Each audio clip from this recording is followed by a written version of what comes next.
The list of those who have indicated interest for the 2023 general election is growing, and as the list is growing, so also are the issues surrounding these people growing. A major talking point on the 2023 election that is developing is the money factor in Nigerian politics. I'm joined on the program today by Christopher Ojekere, who is the Programs Officer, Foundation for Good Governance and Social Change. Comrade Christopher Ojekere, thank you for joining us. Good morning, Sonny, and good morning, viewers. I also have with us on set Engineer Esosa Moegbe, who is a former candidate in the past House of Representative elections for Igbo Ikpobaha Federal Constituency. I want to thank you for joining us. Good morning, sir. Thank you for having me. Good morning, listeners and viewers everywhere. We also have with us in the studio a civil society activist, public affairs commentator, and analyst, Shedrack Dugbai. Shedrack, thank you for joining me. Good morning. Thank you very much. I'm happy to be with you. Okay, let me start off with Chris from my immediate left. Is the stage set now for 2023 election with all the big guns that are coming forth to express their interest, even though the primaries are yet to be done? Is generating so much heat? In a sense, some say, well, all of these will distract Nigeria and Nigerians from the major focus of the issues bedeviling the country right now. Well, those who say that it will distract Nigerians probably are not politicians. And if they are, they need some schooling. Truth is, you are dealing with 200 million people, 250, ethnic groups, and over 400 languages. And you want to contest for the president or for the presidency in such a heterogeneous, diverse society. You ought to have started long before now.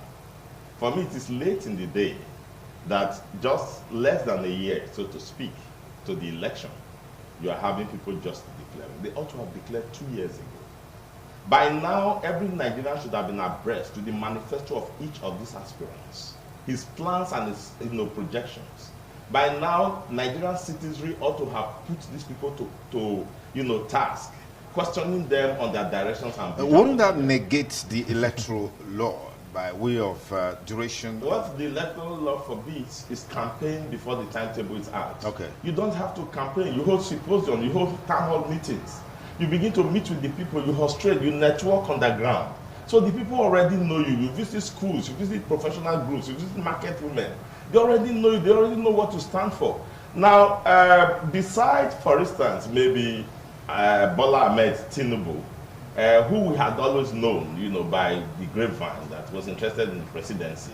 Some of the people who are declaring interest now are later day comers. And even when they have come out, you can't say for them, what is their political agenda. You can't say for them what is their democratic, focus. What is their plan and vision for Nigeria.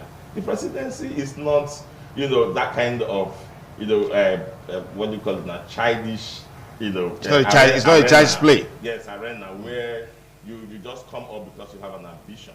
The presidency of Nigeria now, especially for 2023, that is going to be so interesting. It's a contest of vision. It's a contest of your will and interest and vision of where you want to take Nigeria to. It's a contest of how you want to solve the polarization, that has been created by the present regime. How you want to solve the banditry and terrorism that is ravaging us. How you want to solve the religious crisis, religious polarization between the two extreme religions in Nigeria. It's a contest between how you want to stem this sliding economy that is going so fast. And we are thinking of hiking prices, we are thinking of increasing the price of electricity, increasing the price of petrol. These are the issues you have to deal with.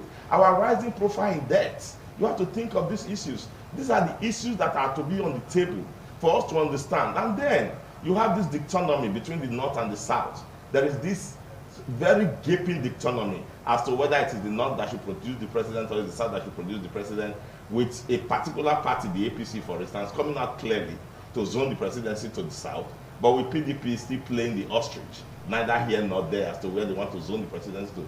These are issues. Okay. So it is only when men come up like this, and then we know who they are, which party they represent, The parties, of course, I mean, the people that have declared, for instance, generally, right now that are visible are from one party, the APC, and that's because the APC has decided that it's going to the south. So that is clear. Things like this ought to have been clear before now. So it is not distracting.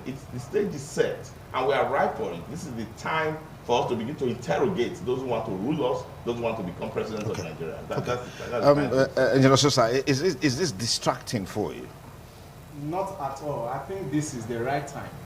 The constitution is clear as per the tenure of every elected official. The Mohamed Buhari presidency will be coming to an end by May 29, 2023. And before then, the electoral act, the electoral law provides that all of these electionary activities should take place before then, including primaries and picking of candidates by various political parties.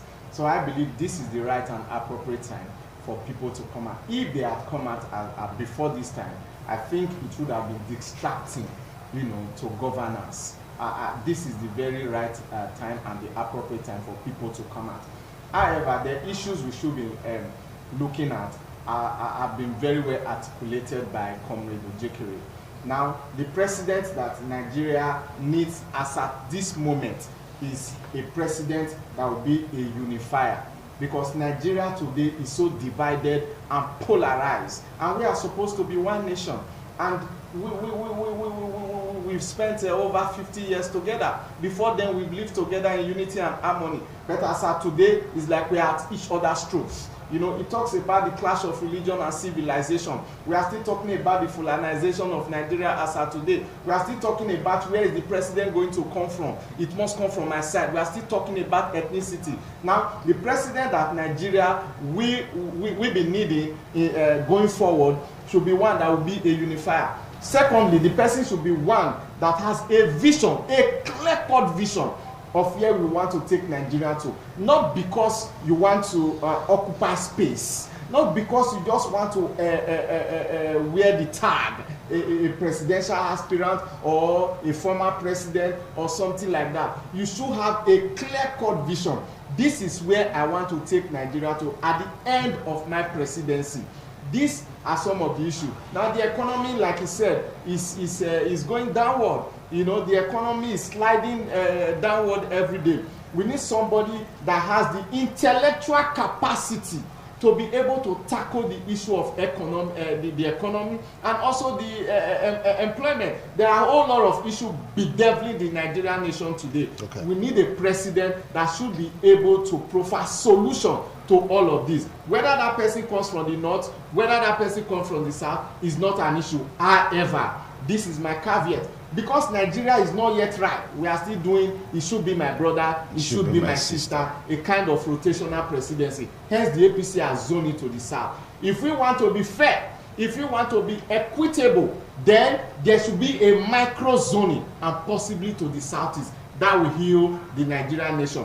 And I will have my reason the reason for that on some of the things that I will say now. For instance, after the demise of Moshood Abiola, the person that was adjudged to have won the 1993 presidential election that was annulled by the Ibrahim Babangida administration, the Yorubas were up in arms. They were agitated that no, this cannot happen. In order to assuage the feelings of the Yorubas and the Westerners, Obasanjo was simply brought out from the prison, packaged from the prison, and then they rolled him into the presidency, and that kind of assuaged the Yorubas, the West, and brought back the West into the mainstream of Nigerian politics. Not only that, when the Niger Delta felt to change by reason of the fact that we are the hen that produce the golden eggs, we are those that are the life wire of the economy of this nation.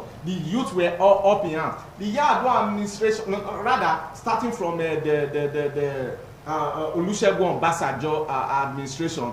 Okay, so let's find a national solution to this. They brought President Goodluck, former President Goodluck, into the mainstream of Nigerian politics by giving at the initial stage the vice presidential slot, and then they were reintegrated. If you look at what happened as at that time, there was a measure of calm a measure, although an uneasy camp, within the Niger Delta folks. Now, as of today, since the Nigerian Civil War, which happened over 50 years ago, I suppose, or thereabouts. Okay. Now, since the era of the Nigerian Civil War, you can see that the Igbos or the Easterners have not been reintegrated into the mainstream of Nigerian so politics. microzoning the presidential ticket to the southeast will help to heal the wound. I feel it will help to assuage the feelings of the Igbos who felt marginalized. Okay. And that is why the declaration of Dave Umahi and others from the east is a kind of a succor and something that people should dedicate about. Let me come to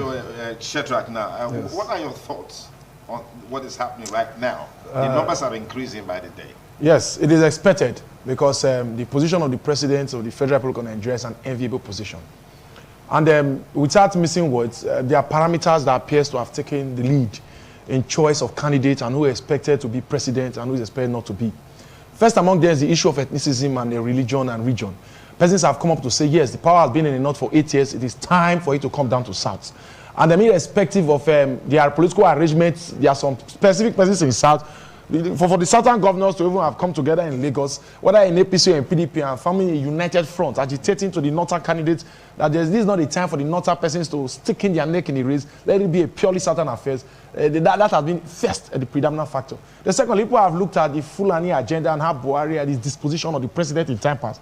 And then for that reason, they are citing the issue of age. They have said that if a president is coming forward for this to vie for president, the person must be young because the challenges that we have seen in recent years is not the one that can be solved with old solutions, because the solutions of the past appears to be inadequate in the stormy present. And just as the situation is new, we must have a leader who can rise and think and act anew.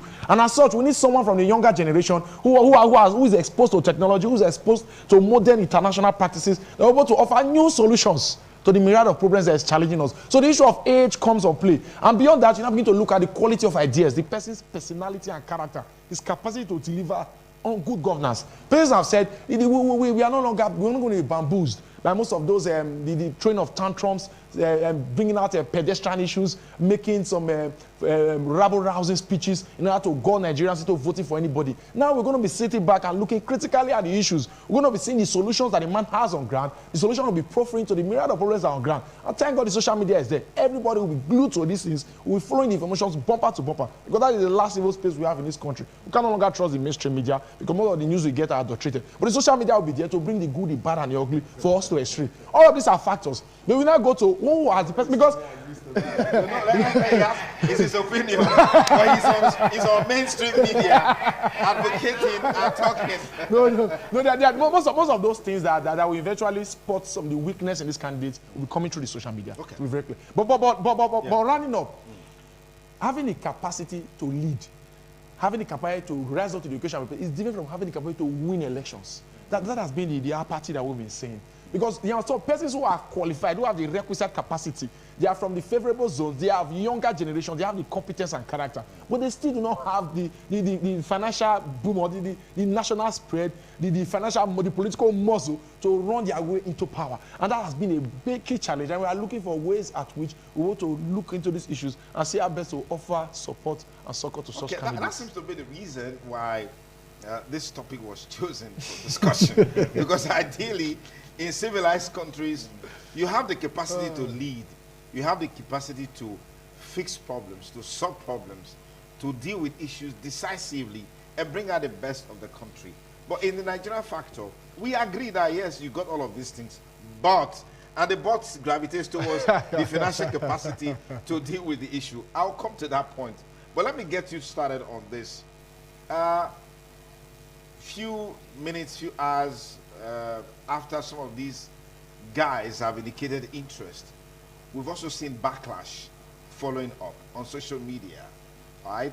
And then we have a case of denials and counter-denials on endorsements. I mean, I just read one today about the African Development Bank president, Akinwumi Adesina, saying he has not endorsed anybody. I think a few others are coming forth. I'd like to get your perspectives on this. Is this social media at work? Which he believes strongly on?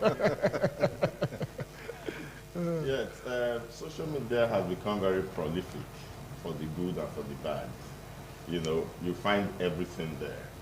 There are candidates, supporters who have chosen their own candidates, even when those candidates themselves are not contesting the elections. and then you find posters of such candidates floated in their Facebook page or whatever page, and then they begin to speak about the qualities of those candidates. But the truth remains that if you are going to contest for election, especially for the presidential election of Nigeria, there are visible political parties where you should take your camp and come out and make a statement to Nigerians that you are contesting for the presidency.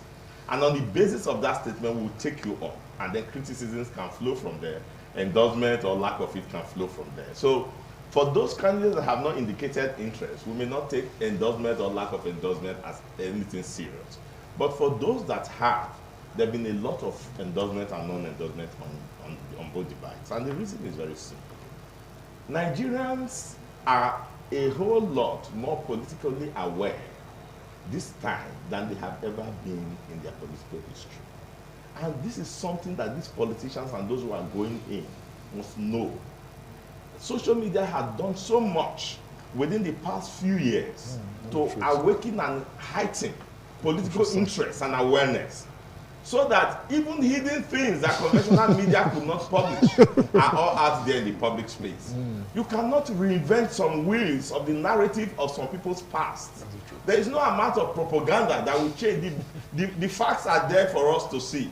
We know their pedigrees, we know their antecedents, and we know those who don't even qualify to begin. Some should be in prison, actually, who are saying they want to be Nigeria's president, because you cannot reinvent the wheels. And it has nothing to do with age. I'm sorry, with all due respect to my young proponent of age.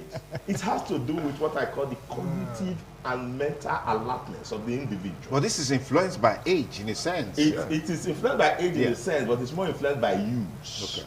If you are young and your brain is sleeping, you'll be more dull than a 90-year-old now who has put his brain to use. So that's why I'm talking about antecedents. Yes. The man who has put his brain to use, and the brain, in all your life, you will not be able to use a quarter of it. We are told that it has 25 billion interconnectivity. You need the space of Earth to build a computer the size of the brain. So the brain is at work, the man is dead. So a man's brain, how he has been able to stay atop of public issues, to be able to profess solutions and done researches on public issues, and the way he has connected with the youth themselves, and how he's tapping on the youth's vigor and enterprise to be able to fashion a vision for himself and for the youth. Because I mean, we are not going to get a 40-year-old that will tell all of us from 50 years old that are about to die. We are all still going to live in society, so you are still going to have plans for the aged, you are going to have plans for the middle age, you are going to have plans for the older generation. So society is holistic. So I am looking for that man that prefers this solution. That's why I said engagement was important. Networking was important. You know, having interactions was important, because you know people by what they give you. You can't give what you don't have. Absolutely. So questions of saying, we the people, should not tilt these politics to money power. It appears that certain parties with certain mentalities want to go that way. But the people, I am always of the apostle. I'm an apostle of the fact that it is the people that should create the agenda for the politicians. Don't wait for the politician to create the agenda for you. What do you want? That's what you put in the public space. This is what we want. These are the issues. So if you are coming to us, for instance, and you want to come and campaign in the South, these are our issues. And then, do you have answers to them? If you are not giving them thoughts, you'll be looking foolish. So that's the kind of thing we are saying. It is we, the people, that must put in the public space what our agenda is. And it is those agendas the politicians should respond to. So if you are pursuing money bags, you may just miss it. Because let me tell you, the voting population, the voting strength is within the youth bracket. That you must not take away. And it is the youth that are on social media. And the youth have these things defined in their mind, that they are looking for such person. Political parties will be wise to look at that kind of demographics and the thinking and mentality of people within that demographic, and bring presidential candidates to that. So that's why Wike said yesterday, and I read it, he said, look, the PDP will choose its own candidates depending on circumstances. He is not, he might have been of, zoning into the north, but he's no longer of that strict, because he's reading. He's hearing what the people are saying, and he said it is the man that is going to be acceptable that will win the election, that Nigerians will vote for. who will win the election? It is the person that is the favorite of the people that will win the election. Okay. Let me tell you one thing Buhari has to his credit, irrespective of all the other things in which he's a leading figure in failure. One thing he has... I want us to be very civil in our language. Chris, yes. just play that, please. Okay. Yeah, please. Retraction, please. Retraction. Yeah, okay, well, I retract that. Okay.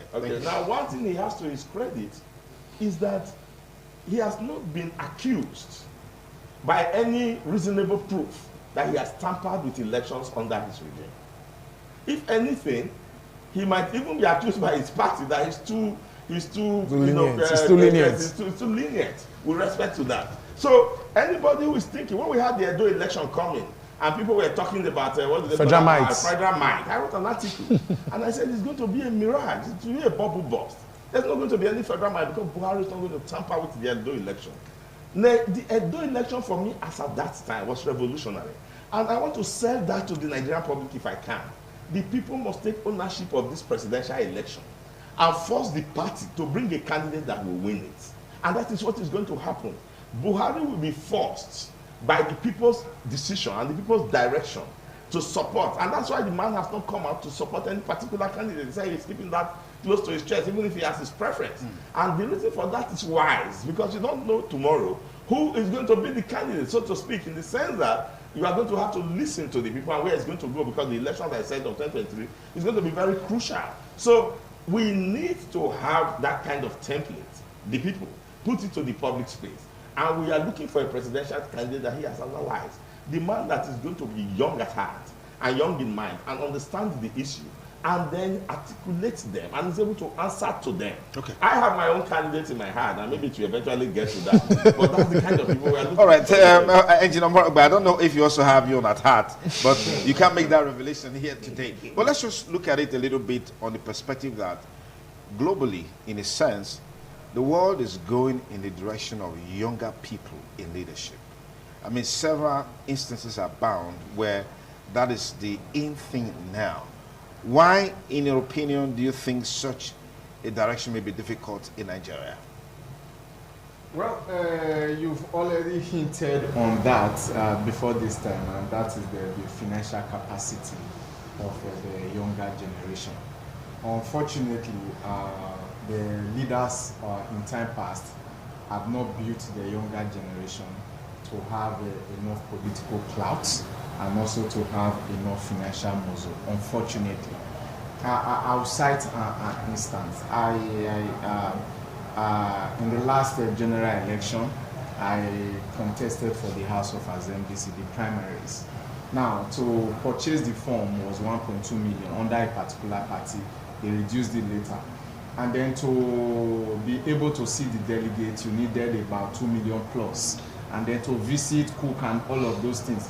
Just to get to the primaries alone, you needed about 5 million, 6 million naira. That's, you can see that the whole system is monetized. You know, that is not the election proper. You know, so at the end of the day, financial capacity is of utmost importance in this forthcoming election and in Nigeria election. For instance, to campaign across the 36 states of the federation, you know, you need financial capability and capacity. You are going to travel, you are going to maybe fly, you are going to use vehicle, you are going to print posters, you are going to do all of that. Even networking, you understand what I'm trying to say. So at the end of the day, that is one of the problems that we are having. Then secondly, there's this sit-tight mentality of our elites. You know, those people that have been in power since our independence or since the Civil War, they tend to be exchanging power amongst themselves, and that is the bane of the Nigerian politics today, and that's the problem that we are having. But like the comrade has rightly said, it is not about the number of age. I think if you have somebody that is young at heart or that have their youths as their focus, such a person can also win an election and do well. Take for instance, in the United States of America, in the last presidential election that was contested between Donald Trump and the incumbent Joe Biden, both of them were in their 70s, you know, and they had massive followers. Well, depending on the parameters that you are going to use in judging, they did well for their people. However, like you rightly said, I think it is high time we gravitated towards throwing up youthful candidates to take over the reins of governance. But the question is, has this generation of leadership taken out time to mentor, to prepare somebody for such position? I'll cite some example. Let's take Aminu Tambuwa. Was a young man when he came into power. He rose to the position of speaker. Of the speaker. You know, I think because he was independent in mind, he was almost galled out of that position. And I think he just by a whisker, he won the governorship of Sokoto. This man, Bankole, what's his full name? Dimeji Bankole. Yeah, Dimeji Bankole, that was also speaker. He was relatively young when he came into power. Unfortunately, they did not nurture him, you know, to be able to take on the presidency. Rather, because of some vested interest, they killed, you know, his ambition. Today, we don't hear of Dimeji Bankole, you know. So that is the problem we are having. Our leaders of today, they are not taking our time to vehemently, to critically look at people and then nurture them. Because leadership, some people may be born into leadership. No, it is not done. You have to train yourself. You have to groom yourself. That I'm here today, I started when I was in secondary school. As a, you know, you understand, as a leader of the Draw Free Club. I believe some of our people here, the same thing. I was a student union leader, an SUG official, when I was in higher institution. From there, I gravitated. I've been a youth president in school and all of that. Now, I mean, in church and all of that. So what I'm trying to say is that there's mentorship. And there are people that I've looked up to over the years that, okay, this is how you should talk as a leader. This is how you should behave. You should not be flippant with words. Yeah. You should, you know, that mentorship. Yeah. Unfortunately, in today's Nigeria, I think that is lacking, and Okay. that is the problem. Are the youths on their part ready? Because when you go, I mean, on social media and several platforms, they have become ritualists. They have become Yahoo boys, killing young girls, plucking out their eyes, and doing all kinds of things. That seems to be what is there in the public space for our young people. If that question would have arisen if it's not one person we're looking for. If we're looking for 1 million persons to become president, that would have been a challenge. Of course, you're looking for just one or a few. There are a few who have prepared themselves, who have worked their way through the rungs and rings of powers, who understand what is needful. So that one shouldn't be an issue of whether a few of them are missing their way, are gallivanting, have lost it in totality. But I want to go back to where my leaders stopped. You know, there are a few things that have been raised. The issue of why must the president be young, both at heart and in age. For me, aside the first factor of being intellectually sound, competent, having quality ideas, having as an embodiment of solutions you are offering, the next thing is age. Because that thing relates to ability, competence, and the will to act and do. Over the years, I've been in politics for a couple of years now, and I've come to understand that politics is allocation of values and resources. And the same reason why I advocate for young persons, for youth in politics, the same reason why we also advocate for women in politics. Because I strongly believe that if you look very critically now, like the past 7 budgets of the National Assembly, the youth form a bulk. There's a youth bulge in this nation. And the youth are suffering, they are marginalized. There are lots of amenities and resources that have not been made available to cater for their interests. That is even because they are not represented in the National Assembly. Where budgeting is being made, they are not represented in the executive arm of government. The average age for the Nigerian executive arm is about 56 years.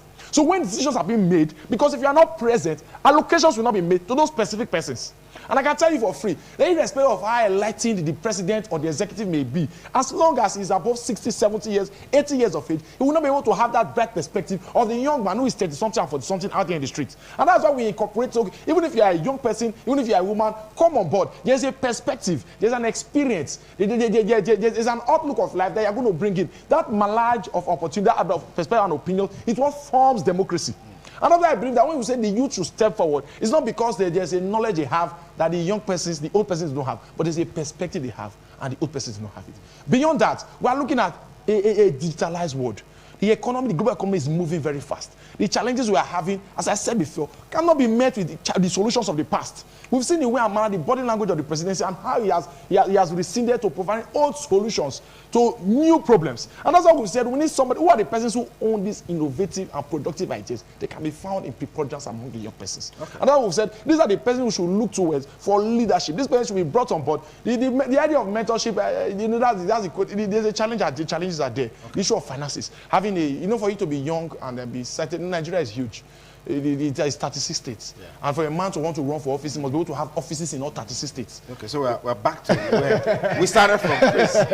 We're back to where we started from. The money factor in Nigerian politics.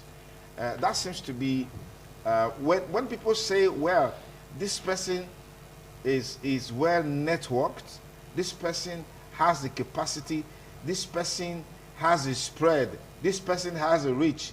In most cases, I'm tempted to believe that everything is encapsulated in the person's financial power.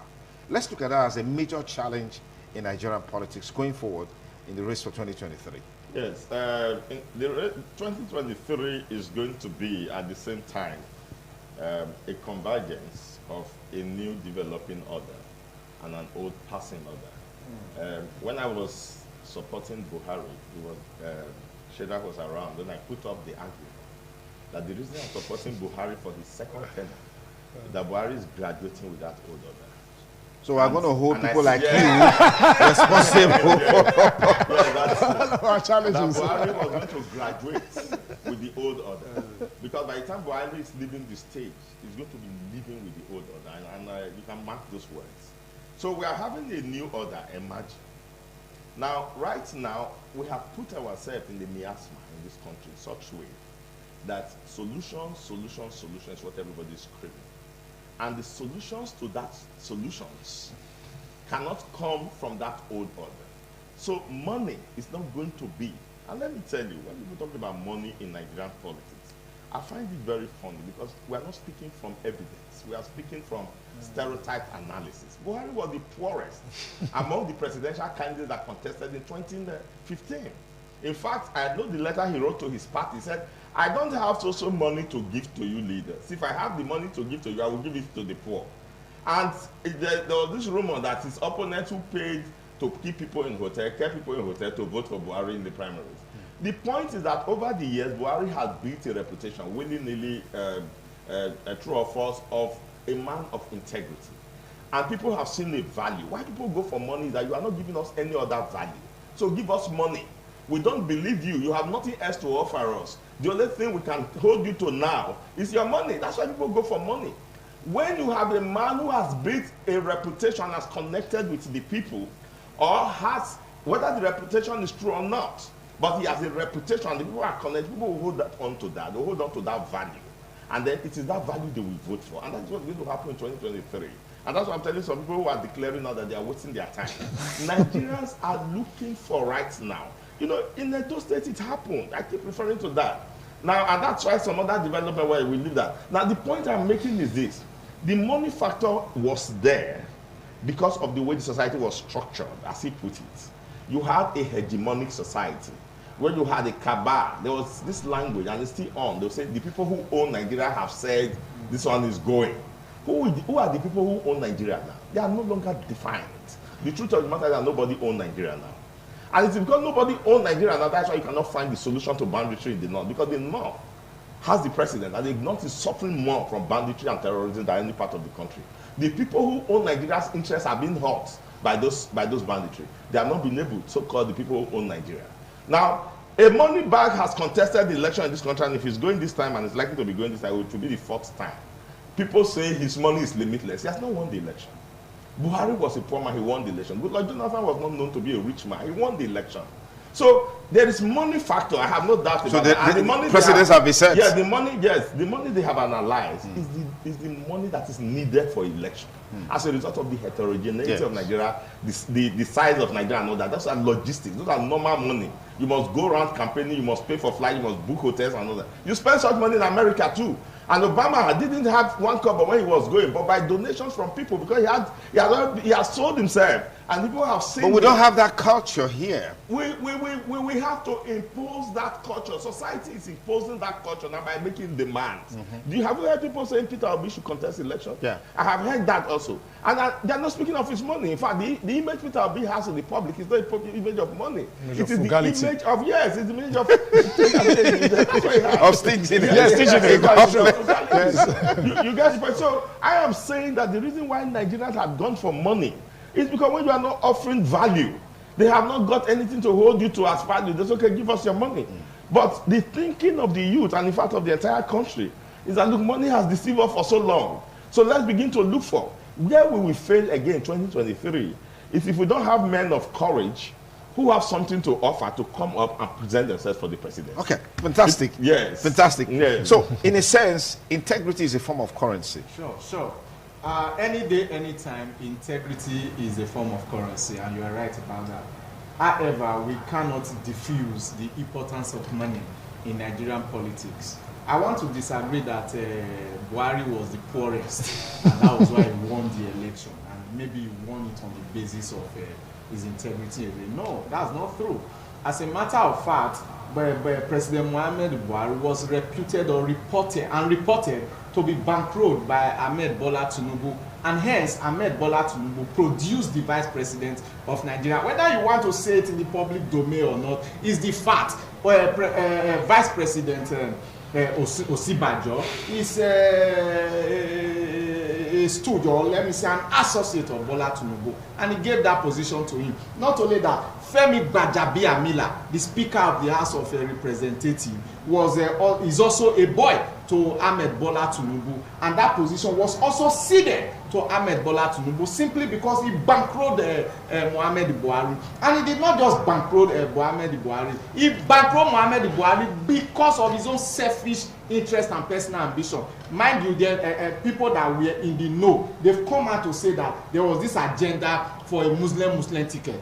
But for the fact that Nigerians rose against it, you understand, Ahmed Bola Tinubu was positioning himself to be the vice president of Nigeria. So, and that is why he has the audacity, despite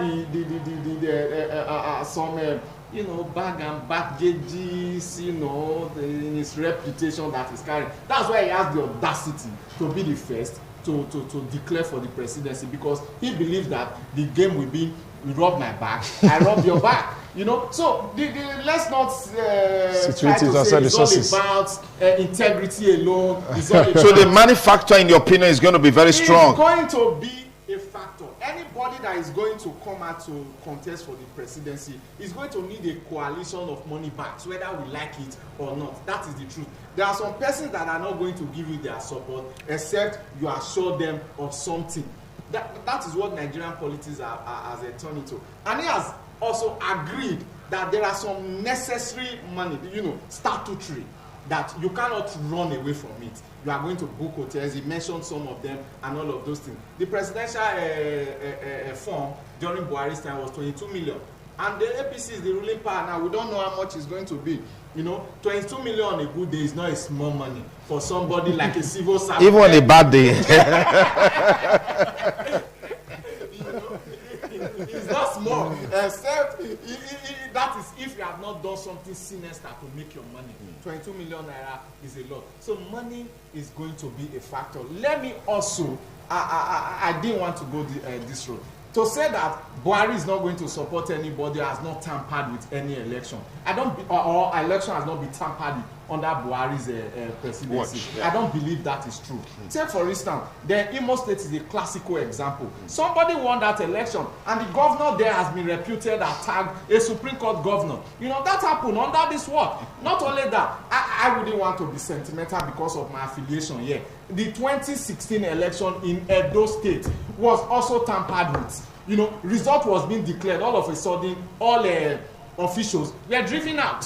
Are you getting what I'm saying? All officials were driven out and said leave, and then something happened, and before you know it, they came out. So these are some of the things. So I don't know if today Buhari is going to stand at Kimbo and say, okay, let's allow a free and fair election. If there's going to be a free and fair election, I think we are gradually moving to Eldorado. But I have by that because the electoral act bill, which would have okay, yes, if he was willing to say, okay, although he has his reasons anyway, if these people were willing for a free and fair election, that issue of transmission, electronic transmission of results was very vital and would have been very key. And that would have signaled to everybody that a free and fair election. So that's a major challenge, a major lacuna you foresee. Exactly. Okay, let's get your perspective. Can I quickly? Yes.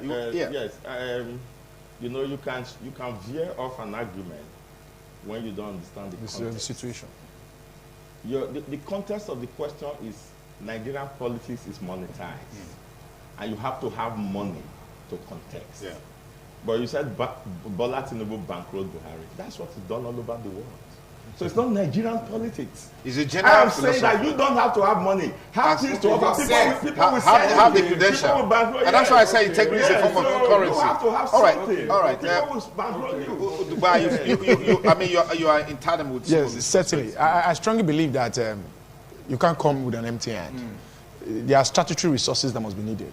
Those statutory resources can also be gotten from persons who want to support you. Fine and good. But the truth is that the name, the integrity, the name and the outlook must be owned by you. You cannot lead another man's brain. That's what I say, that the personality has to be yours and has to be organic. It has to be known and it has to be far-reaching. All of those things to be properly situated first before people will place their money on you. They are placing their resources because they believe you will win. They believe the people will naturally go for you. So when you have that outlook, first of all, that in itself is money. When you now come, because the thing begins from the under. Aside the issue of vote buying, there are other humongous capital expenditure associated with electioneering in Nigeria. Because even the parties, majority of them make the political office look like a mere commodity that is to be sold to the highest bidder.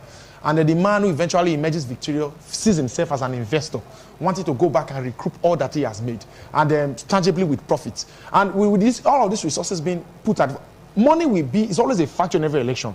But it will not be the key factor in this coming election because awareness is already out. People are already the failure of the last government, or perhaps, if you don't mean to say, the inactions and actions of the last the actions and inactions of the last government has really opened the window of persons to say, no. Politics sits at the heart of everything. We cannot begin to talk about economic, religious, social, and economic growth when we've not addressed political growth. It's a question we have now come to realize in recent time. And people have arisen to the occasion. They now begin to strategize who exactly are we going to give and on what occasion will this person have this ticket. Some persons have seen that, if you think we're going to be bringing somebody from the south who also have this northern affiliation, who also have this, who is also indoctrinated. Because the truth is this, if we were to analyze what's going to be happening, the Fulani had played their hands open with the idea of this cattle colony, banditry, with this Islamic, that Islamic sentiment is very strong. And this election people will be working out of it. And anybody who appears to have that toga, or who is being bankrolled by that sect of cabal, will be vehemently rejected.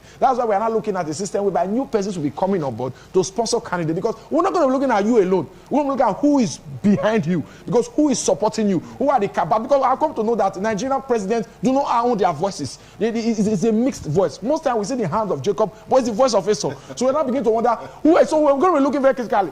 As you are coming out, being a man of integrity, having the result or not, we're going to be looking at your political structure, your political organogram, your political family. All of those persons will be putting in place to implement policies and the regular. So all of those ones will stand on its own. They will now begin to look at the modus operandi, the modalities. The truth is this: when the person eventually comes forth and parties are able to bring out candidates and present them to the people, a lot of things will go down in terms of analysis. Yes. It will be more polarized than we've seen in time past. And persons will be willing and ready to stake all of their eyes on this election as we come into it. Because it's not going to be an easy walk away for anybody. Nobody's going to come and bamboozle us. Nobody's going to fly a kite and assume we're going to catch onto it. All right, let's gradually begin to get set on a descent on this conversation today on the program. Chris, I think it was Engineer Omoegbe that talked about the electoral bill where the controversial issue of the mode of primaries marred the whole exercise. What do you make of that as a challenge, and then interface that with the insecurity that is ongoing? I mean, bandits have now been declared as terrorists, and it seems to be doing their own thing like the way they've always done. Is this a little bit too late or something? Well, when you see a man who has a reputation for taciturnity beginning to be very garrulous, heading towards an election, then you know that an agenda is still rolling. And that's what I am seeing. I'm seeing a lot of compromises, give and take, from certain quarters, those stands.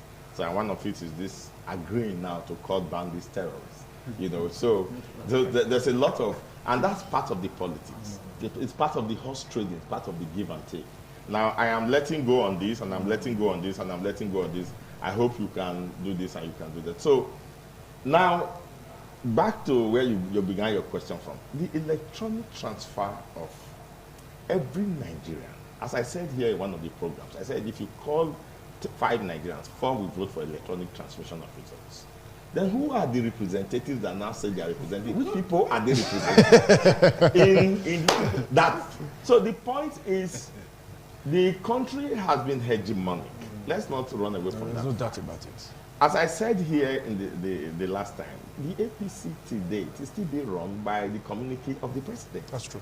It's not run on the constitution. So actions that are being taken, and I hope the PDP is listening, they can take cash in on this. Actions that are being taken by the Bruni-led critical committee is illegal because there's no critical committee recognizing the APC constitution. It has to be an executive, an elected executive in place that will take this kind of actions. So now, that thing was defeated because the president didn't want it, and the president didn't hide it, that he didn't want it, and he refused to sign it, and it's defeated. Now, there is also a grapevine information that thing was also sponsored by an individual who has interest in the 2023 election. And he thought that if it said true, I'm talking of the mode of primaries. Primaries, yeah. Yes, that if it says true, it will favor him. So you see that many times what people play out as national interest is selfish interest, cash. And so you have forces at play, counterbalancing each other. And so that's why when my friend the journalist covered the election in Edo, the first 2026 election, and then there was this blame and counter blame, my friend said, look, it is this man who was better at the game that won, that he saw both sides and he saw what everybody's guilty of what they're accusing the others of. So what you have is power play going on. The status quo does not think that electronic transmission will favor them because they have an agenda to produce a president from the same party. And the president is going to stand for that. It's very natural. But you are not going to defeat national interests and defeat future progress because of your selfish. And that's where the problem is. Now, if you think somebody else is going to benefit from it, find a way to counter that, but not to defeat the entire country, because that would have leapfrogged us into, first generation democracy, so to speak, because it is a far more credible source of, result transmission. I know it can be hard, can be tampered with, but that is very difficult to do that. So the results would have been more credible. And all this question about those who are behind you and influencing the election and all of that will be greatly reduced minimally. But unfortunately, that is defeated today. So if you take that and you tie it up to banditry, I don't know whether you meant that bandits could hijack results on the way, and then it could happen. I mean, in some of those volatile areas, if bandits are hijacking convoys of military officers, kidnapping military officers, entering NDA barracks, what stops them from hijacking INEC officials on the way? Where they're taking results from one destination to another, because that's the danger.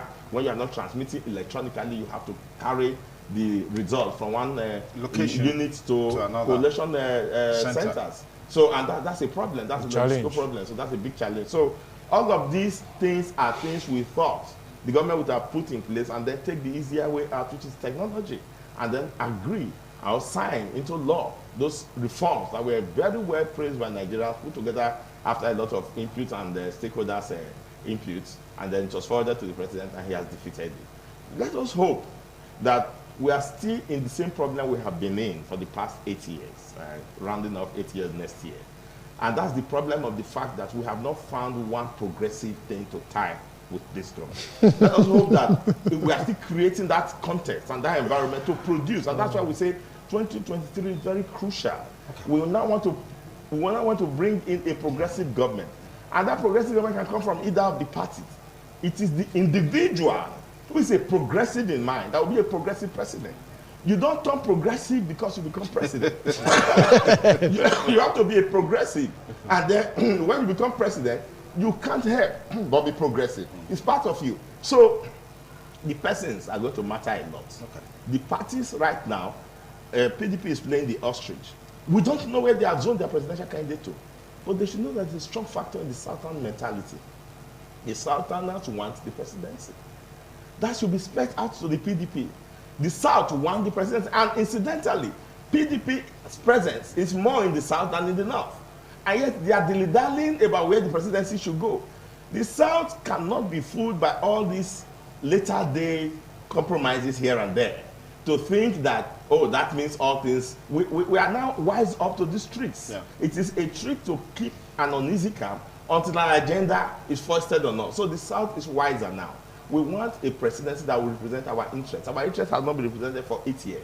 Go and look at the appointments. Go and look at the employment. Go and look at all the revenue generating agencies of Nigeria, and you will know that the interest of the South has not been represented. Okay, let me pursue there, Chris. I read this morning Senator Ahmed Lawan say when they are gone from office, Nigerians will remember that.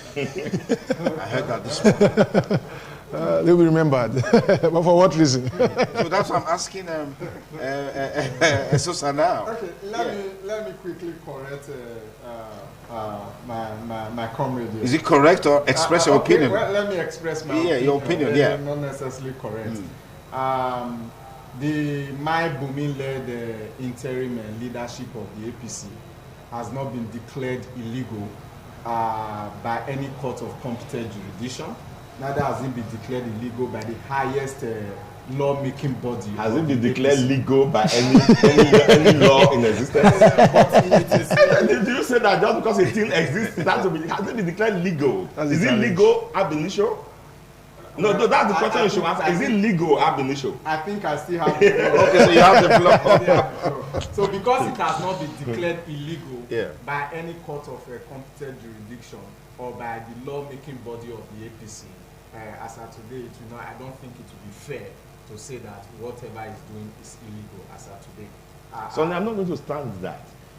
Why do we have constitutions? Okay. What you are saying, excuse me. Yeah. For every organization is bound by its constitution. The constitution is the legal instrument. Absolutely. Does the constitution make room for a caretaker government? That's a challenge. That's the constitution. The argument is special. The constitution of the party. But it's very invalid. Yes. The constitution of the APC, does it have room for a caretaker committee? The constitution provides that there is a law-making body, the highest decision-making body of the party. That highest decision-making body is who? Is what? I'm coming. I have the floor. Go ahead. Comprising of the president, the governors, and all those other stakeholders. Okay. That is the highest decision-making body of the APC. They came together and dissolved the elected committee of the Comrade Adams Osomole-led executive. Whether that was whether they did it legally or illegally or not, but it's been done. Exactly, it's been done. Okay. And nobody challenged it. Nobody challenged it. Okay. So hence the Mai Bumi administration came to be. So I haven't established that. Going forward, it was Ellen Keller that was asked, what is worse than being born blind? Because she was born blind. And she said that to have sight without vision. Unfortunately, many of our leaders, they have sight without vision. Hence, we are where we are today. I was a 17, 16-year-old young man when I finished secondary school and I got a preliminary admission at UNAB Abeokuta. My parents did not follow me as a young child. You know, they gave me transport fare, took me to the park. I traveled to Abeokuta on my own. There was no handset at that time. You know, it was landline. You know, I got to that place safely on my own without fear of being kidnapped, without fear of being slaughtered. You know, unfortunately, Nigeria has degenerated to a state that even a convoy of a governor, a sitting governor, will be attacked. And the man will say, I was running inside the bush. You know, it is sad. You know, hundreds of people will be kidnapped, both male and female, our children. You know, they'll be dehumanized, they'll be raped, and we hear of that every day. And then unfortunately, we have a president who is a retired general, who cannot come and face the camera or face Nigerian people that so and so happened by so and so are. But I want to assure Nigerians that we are going to chase these people to their grave. We are going to, you know, this was what American president did at any time they were attacked.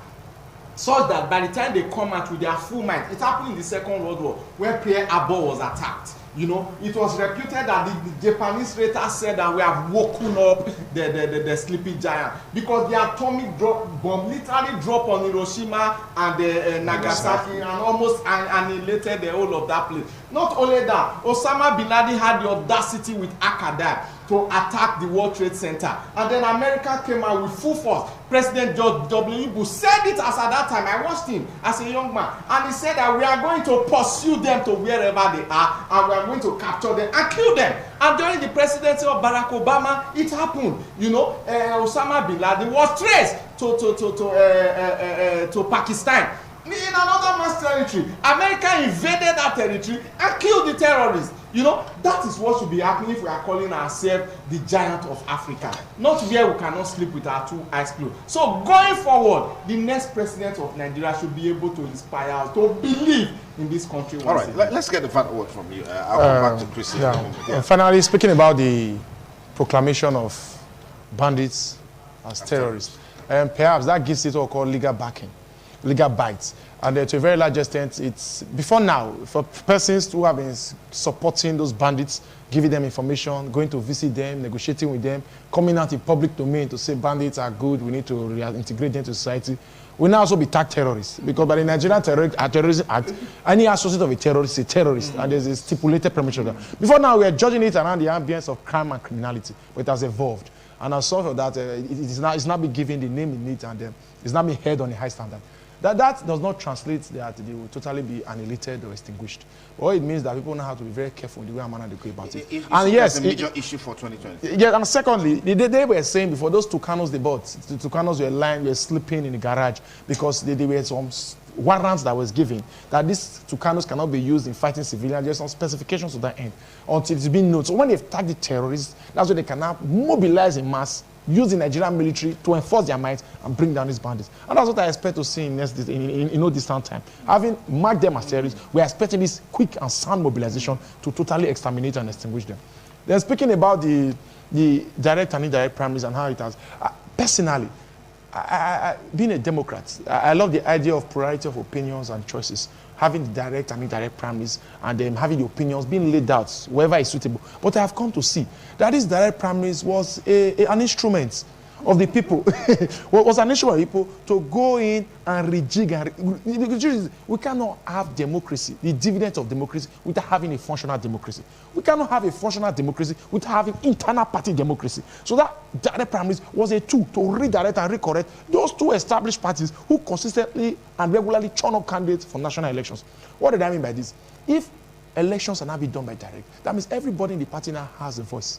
The way and manner aspirants go about canvassing for support within the party will change. With money. Yeah, prior to this time, if I'm running for the state house of assembly, assuming, and I want to run in my local government, and the primary I've suspected will be indirect, I have to go and be visiting the party leaders, the masters and chieftains, the godfathers, because those are the ones who will choose. Owners of the party. The owners of the party. Those are the ones who will choose who and who represents the interest of the party in a direct, in an indirect way. But if it's in that, when I want to hold meeting, I won't call for a general ward meeting. I'll call for the local government executive ward meeting, the ward executive meeting, leaving the people aside, because those ones will be immaterial to my emergency. But when it's not direct, you'll be forced to call for a general ward meeting. You'll be forced to tell the people who you are. Because what those leaders and masters, the two at their disposal, will now be the tool of mere influence. They can no longer pick and choose who we merge. So that in itself was an attempt to restructure and polarize the system. All right. Let me just quickly chip this in. Okay, quick. I haven't been involved in party politics for a long time now. I want to say that it is not absolutely correct that the owners of the party or the godfathers, however you want to tag them, will not still be involved in direct primaries. Really? I want to tell you that canvassing for people to come and register in your political party today is still being done by the so-called godfathers or members who will decide who such people will vote for. Now, as a matter of fact, I will cite one classical example. In my ward, for example, there were people that were asked to mobilize people to come and register, and I was one of those. And I can tell you that if I have a preference, I won't analyze if I'm fair. In whatever capacity I use in analyzing, I can say, I beg, now this side now one go. The same people that are members of the party, just to make that clear, that direct primaries does not immediately eliminate the influence of the owners of the party, or the leaders of the party. Let me quickly make 2 points. First of all, I didn't have enough time to establish this position. Direct primaries and indirect primaries are both democratic, fully established, and they have the capacity of producing legitimate candidates. Absolutely. Both of them can be manhandled.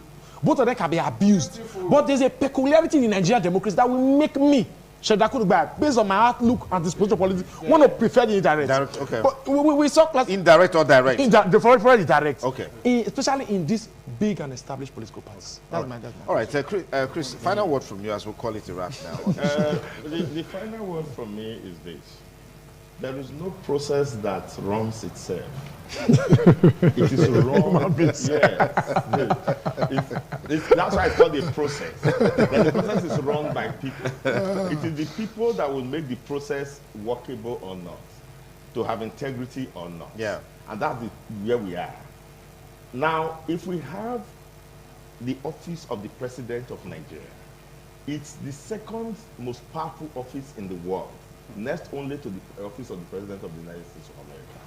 Because the entire, in fact, in terms of gamut of power, Nigerian presidency might even be more than that of the United States of America. Correct. And sad, The unfortunately. influence it commands. So if we have a strong president, by a strong president I mean a man who is nationalistic, who understands these issues, and is willing for Nigeria to progress, we're going to have a lot of change. But if we repeat some of these people who say they are interested in the presidency, there is no way we will make any progress. Okay. Yes. So Thank you, gentlemen, for your time with us on the show. Well, in the days to come, as is always the case, more of these conversations will definitely take place. And then we can do some specifics. At this point in time, we can't do some of those specifics. We'll just discuss the issues as they are and help you galvanize your opinion and your decision-making process ahead of the 2023 election. I mean, go get your PVC. That's very, very key. Get your PVC. Join a political party. The interesting thing is that many of us don't want to belong to political parties. And so you leave the political parties to charlatans and all kinds of human beings who will in turn decide who governs you. You don't have a choice but be victims in your own country, like it's playing out now, particularly in the northeast and the northwest and another part of the country.